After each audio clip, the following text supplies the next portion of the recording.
গণঅভ্যুত্থানে মানবতা বিরোধী অপরাধের মামলায় তৃতীয় দিনের মতো সাক্ষ্য দিয়েছেন আমার দেশ পত্রিকার সম্পাদক মাহমুদুর রহমান।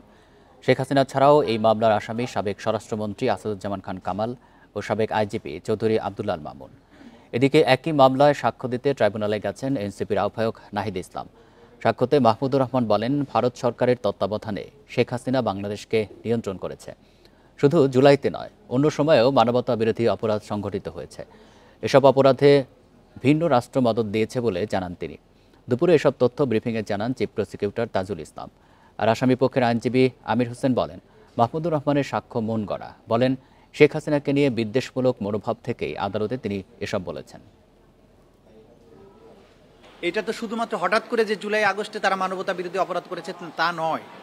একটা গণতান্ত্রিক উপায়ে, সেই গণতান্ত্রিক উপায়টা কতটা প্রশ্নবিদ্ধ ছিল সেটা ভিন্ন কথা, কিন্তু তারা নির্বাচিত সরকারের নাম করে এসে নিজ দেশের জনগণের উপরে যে হত্যাকাণ্ড চালালো সেটার পেছনের পটভূমিটা কী ছিল এবং আসলে আওয়ামী লীগ সরকারের চরিত্র কী ছিল, তারা কি আসলে গণতান্ত্রিক ছিল কিনা।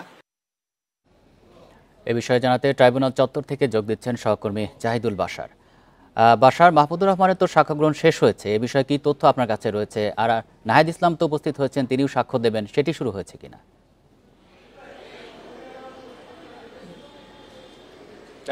দেখুন, নাহিদ ইসলাম এই মামলার শেখ হাসিনার বিরুদ্ধে যে মূল মামলা, এই আন্তর্জাতিক অপরাধ ট্রাইব্যুনালে যতগুলো এখন পর্যন্ত জুলাই অভ্যুত্থান দমন পীড়নে মানবতা বিরোধী অপরাধের যে মামলা হচ্ছে সবচেয়ে গুরুত্বপূর্ণ ধরা হয় এই মামলাটিকে।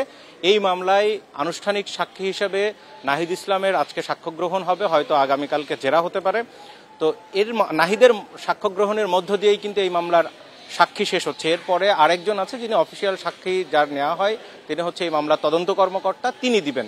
অর্থাৎ মূল সাক্ষীদের সাক্ষ্য গ্রহণ কিন্তু নাহিদের মধ্য দিয়ে শেষ হয়ে যাচ্ছে। নাহিদ 47তম ব্যক্তি হিসেবে এই মামলায় সাক্ষী দেবেন। 46তম ছিলেন মাহমুদুর রহমান। দেখুন, মাহমুদুর রহমানের মূল সাক্ষ্য গ্রহণ হয় রোববারে, তারপরে মঙ্গলবারে খানিকটা হয়েছিল এবং মঙ্গলবারের বেশিরভাগ সময় তাকে, সোমবারের বেশিরভাগ সময় তাকে জেরা করা হয়, আর আজ মঙ্গলবারের কিন্তু এই দুপুর পর্যন্তই তাকে জেরা করা হয়েছে।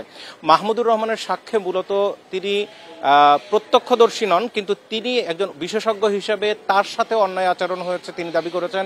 তাকে আয়নাঘরে নেওয়া হয়েছিল, নির্যাতন করা হয়েছে, একজন ভুক্তভোগী এবং সামগ্রিক বিষয়ে তিনি বিশেষজ্ঞ মতামত দিয়েছেন। তিনি তার বক্তব্য বিগত সময়ে কি হয়েছিল, কিভাবে এই ফ্যাসিবাদের উত্থান এবং কিভাবে ভারতের সহযোগিতায় বাংলাদেশে শেখ হাসিনার শাসনামলকে দীর্ঘায়িত করা হয়েছে, কিভাবে সেনাবাহিনীকে দুর্বল করার পরিকল্পনা করা হয়েছে, কিভাবে বিডিআর হত্যাকাণ্ড ঘটানো হয়েছে ষড়যন্ত্রমূলকভাবে, এই বিস্তারিত তিনি বিভিন্ন বইয়ের রেফারেন্স দিয়ে তার নিজের লেখা বিভিন্ন তথ্য উপাত্ত তুলে ধরে তিনি বলেছেন।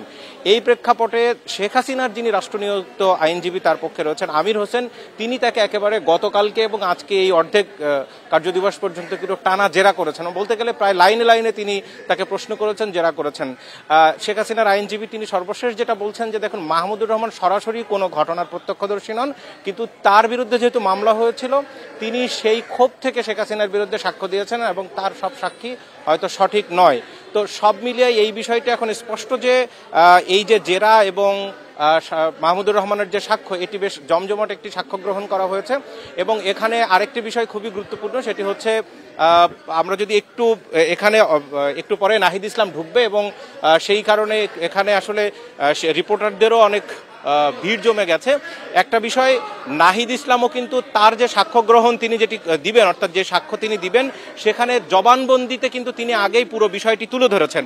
অর্থাৎ এর আগে এই আন্তর্জাতিক অপরাধ ট্রাইব্যুনালের তদন্ত কর্মকর্তা মোট 81 জনের জবানবন্দি নিয়েছিলেন, সেখান থেকে এখন পর্যন্ত 46 জন দিয়েছেন, নাহিদ 47 জন হিসেবে দেবেন। তো নাহিদের মূল বক্তব্য আগে জবানবন্দিতে তিনি বলেছিলেন এবং সেই বক্তব্যগুলো নিয়েই কিন্তু ইন্ডিপেন্ডেন্ট টেলিভিশনে আমরা প্রতিবেদন প্রকাশ করেছি। সেখানে আজকে সাক্ষ্যেও সেই বিষয়টি আসবে, তার মূল বক্তব্য এটি হতে পারে, কারণ তিনি জবানবন্দিতে বলেছিলেন ওই সময় যে কিভাবে তাদেরকে, সমন্বয়কদেরকে জোরপূর্বক ডিবিতে তুলে নেওয়া যাওয়া হয়েছিল, এমনকি গোয়েন্দা বাহিনী থেকে হুমকি দেওয়া হয়েছিল যদি ওই আন্দোলন স্থগিতের ঘোষণা তারা না দেন তাহলে অন্য সমন্বয়ক তখন নিখোঁজ, তাদেরকে আর খুঁজে পাওয়া যাবে না।